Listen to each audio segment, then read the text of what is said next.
नमस्कार, न्यूज 18 देख रहे हैं आप। मैं हूं आपके साथ पूजा सचदेवा। 2014 में सत्ता में आने के बाद नरेंद्र मोदी सरकार ने ऐसे फैसले लिए जो मुस्लिम समाज से सीधे तौर पर जुड़े हैं, जैसे नागरिकता संशोधन अधिनियम यानी कि सीएए, 3 तलाक को खत्म करना और यूनिफॉर्म सिविल कोड यूसीसी की तरफ बढ़ते कदम। ये मोदी सरकार के ऐसे फैसले हैं जिन पर बहस भी हुई, विरोध भी और समर्थन भी। देश के बड़े बड़े मुस्लिम संगठनों ने सरकार के इन फैसलों की खिलाफत की, कहा कि इन फैसलों से हमारी धार्मिक स्वतंत्रता छिन जाएगी। लेकिन सरकार का इन फैसलों को लेकर हमेशा से यह कहना था कि ये समानता की तरफ बढ़ते कदम हैं और इससे किसी को कोई नुकसान नहीं होगा। आज मोदी सरकार के इन्हीं फैसलों को लेकर डिटेल में मैं आपसे बात करूंगी। सबसे पहले 3 तलाक। 28 दिसंबर 2017 को लोकसभा में मुस्लिम महिला विधेयक 2017 को रविशंकर प्रसाद ने पेश किया था। बीजेपी का इस पर कहना था कि इस विधेयक से मुस्लिम महिलाओं के अधिकारों की रक्षा होगी और उनके खिलाफ अत्याचार कम होंगे। यह बिल जुलाई 2019 में कानून बना था। उस समय भी मुस्लिम संगठनों ने इसका खूब विरोध किया। All India Muslim personal law board ने कहा था कि यह कानून मुस्लिम परिवारों को तोड़ने वाला है। असदुद्दीन ओवैसी ने इसको लेकर सदन के अंदर और बाहर विरोध किया था। हालांकि कई महिला संगठनों ने इसका सपोर्ट भी किया था। नागरिकता संशोधन कानून 2019 यानी कि सीएए, सिटीजनशिप अमेंडमेंट एक्ट, जिसको 9 दिसंबर 2019 को पेश किया गया और 11 दिसंबर 2019 को पास किया गया। सीएए 2019 का उद्देश्य पाकिस्तान, बांग्लादेश और अफगानिस्तान से आए हिंदू, सिख, बौद्ध, जैन, पारसी और ईसाई शरणार्थियों को नागरिकता देना था। इस कानून के दायरे से मुसलमानों को बाहर रखा गया था और इसी को लेकर मुसलमानों ने इसका विरोध किया। कई जगहों पर हिंसा हुई। हालांकि उस समय भी सरकार बार बार ये कहती रही कि इससे मुसलमानों की नागरिकता को कोई खतरा नहीं है।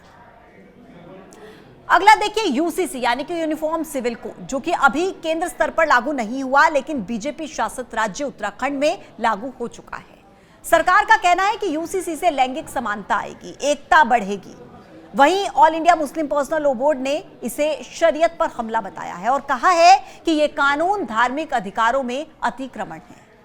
और अब वक्फ संशोधन विधेयक 2025, जिसको लेकर सरकार आगे बढ़ रही है कि इन संशोधनों से भी गरीब मुसलमानों का भला होगा, तो वहीं AIMPLB और जमीयत उलेमाए हिंदू जैसे संगठन इसे धार्मिक मामलों में दखल बता रहे हैं। 2 अप्रैल को लोकसभा में वक्फ संशोधन बिल पेश किया गया। किरण रिजिजू ने इसको लेकर कहा कि दुनिया में सबसे ज्यादा वक्फ की प्रॉपर्टी हमारे देश में है। 60 साल आप सरकार में रहे लेकिन फिर भी मुसलमान इतना गरीब क्यों हैं? इनके लिए आप काम क्यों नहीं कर पाए? गरीबों का उत्थान, उनकी भलाई के लिए काम क्यों नहीं हुए? किरण रिजिजू ने यह भी कहा कि देश में इतनी वक्फ की प्रॉपर्टी है तो इसे बेकार में पड़ा नहीं रहने देंगे।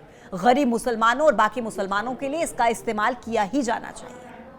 कांग्रेस के सांसद गौरव गोगोई ने कहा कि इस बिल के 4 मकसद हैं: संविधान को कमजोर करना, भ्रम फैलाना और अल्पसंख्यकों को बदनाम करना, भारतीय समाज को बांटना और चौथा मकसद है अल्पसंख्यकों को डिसफ्रेंचाइज करना।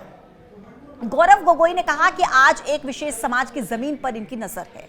भाजपा सांसद रविशंकर प्रसाद ने कहा कि महिलाओं के लिए संशोधन किया जा रहा है तो यह बिल असंवैधानिक कैसे है? वक्फ कोई धार्मिक संस्था नहीं है, यह सिर्फ वैधानिक संस्था है।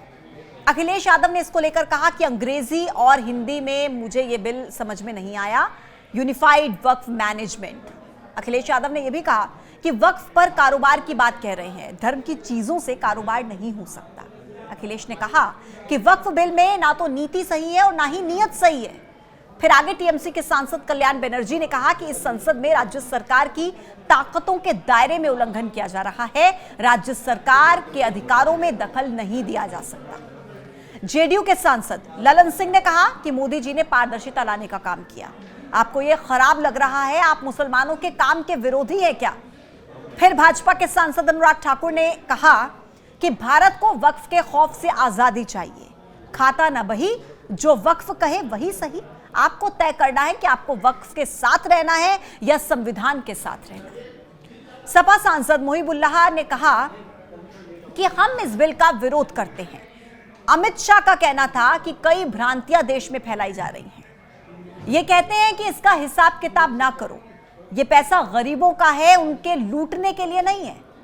कर्नाटक में मंदिर पर दावा कर लिया, 600 एकड़ की जमीन पर दावा कर दिया, चर्च पर कब्जा कर लिया। तो कुल मिलाकर सरकार के अपने तर्क हैं और विपक्ष के अपने तर्क हैं, और इन सबके बीच बड़ी बहस वक्फ संशोधन को लेकर लोकसभा में जारी है।